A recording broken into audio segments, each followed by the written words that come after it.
UPSC 2022 का result जारी होने के बाद हर सफल एस्पिरेंट्स के मन में लबासना को लेकर कई तरह के सवाल होंगे। यह सवाल केवल सफल एस्पिरेंट्स के मन में ही नहीं, बल्कि यूपीएससी की तैयारी करने वाले सभी एस्पिरेंट्स के मन में होता है कि आखिर लबासना में होता क्या क्या है। माना जाता है कि इस ट्रेनिंग एकेडमी में कड़े नियमों का पालन करना पड़ता है, जैसे कि एकेडमी परिसर में फोन इस्तेमाल करना मना होता है। अब आप सभी के मन में भी लबासना को लेकर कई तरह के सवाल आ रहे होंगे, तो दोस्तों इतनी सोचने की जरूरत नहीं है। आज के इस वीडियो में हम आपके लिए लबासना से जुड़ी कुछ रोचक बातों के बारे में जानकारी लेकर आए हैं, जो हर यूपीएससी की तैयारी करने वाले एस्पिरेंट्स को पता होनी चाहिए। तो चलिए बिना किसी देरी के शुरुआत करते हैं आज की यह वीडियो। लबासना उत्तराखंड के मसूरी में स्थित है, जो कि एक पहाड़ी इलाका है। 15 अप्रैल 1958 को तत्कालीन केंद्रीय गृह मंत्री पंडित गोविंद वल्लभ पंत ने सिविल सेवा के सभी रंगरूटों को प्रशिक्षित करने के लिए मसूरी के 4 लेवल स्टेट में राष्ट्रीय अकेडमी स्थापित करने का फैसला किया। उस समय इस अकेडमी का नाम नेशनल अकेडमी ऑफ एडमिनिस्ट्रेशन रखा गया था।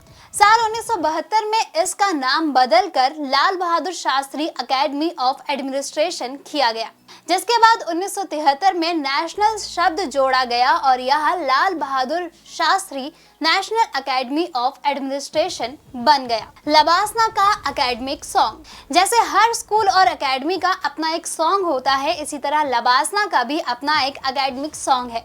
ये एक बंगाली सॉन्ग है जिसे श्री प्रख्यात बंगाली संगीतकार, गीतकार और गायक अतुल प्रसाद सेन ने कंपोज किया था।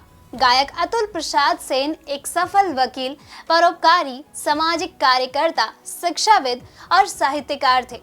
यह श्री राजेश्वर प्रसाद के कार्यकाल के दौरान अकेडमी की ओर से अपनाया गया था, जो 11 मई 1973 से 11 अप्रैल 1977 तक अकेडमी के निदेशक थे।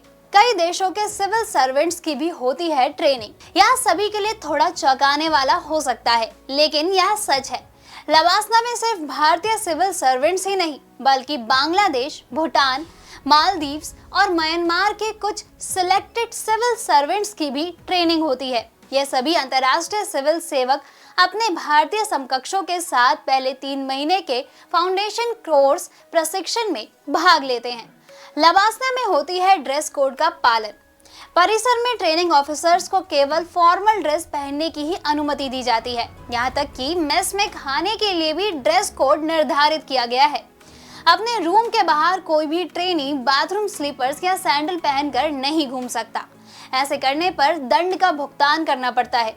इसके साथ ही क्लासरूम के ड्रेस कोड में पुरुष ऑफिसर्स को गर्मी के मौसम में नेक टाई के साथ फुल स्लीव शर्ट और पैंट्स पहनना अनिवार्य है, और सर्दी के मौसम में नेक टाई के साथ फुल स्लीव शर्ट, जैकेट और पैंट्स पहनना अनिवार्य होता है।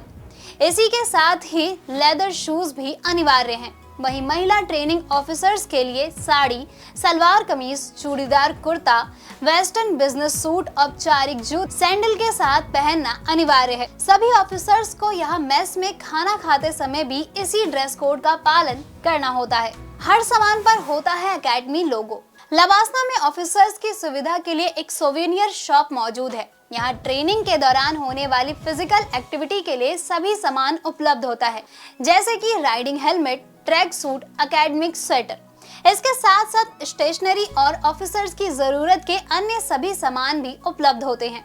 इस शॉप में मिलने वाले हर सामान पर एकेडमी का प्रसिद्ध लोगो चिन्हित है, जिससे इस बात की पहचान हो पाती है कि वह सामान लबासना का है। आम लोगों पर प्रतिबंध। लबासना से जुड़ी रोचक बातों में एक खास बात यह है कि वहां आम लोगों को आने की इजाजत नहीं होती। अगर कोई टूरिस्ट होने के नाते एकेडमी को अंदर से देखना चाहता है तो ऐसा करना एकेडमी के नियमों के खिलाफ होता है। केवल 2 ही तरीके से एकेडमी में आम लोगों को एंट्री मिल सकती है। अगर एकेडमी किसी को गेस्ट स्पीकर के तौर पर आमंत्रित करती है तो वह एकेडमी के अंदर जा सकता है, या फिर एकेडमी में ट्रेनिंग ले रहे ऑफिसर्स के परिवार और परिचित लोगों को ही एकेडमी के अंदर जाने की अनुमति मिलती है। ट्रेनिंग के बाद मिलती है एमए की डिग्री।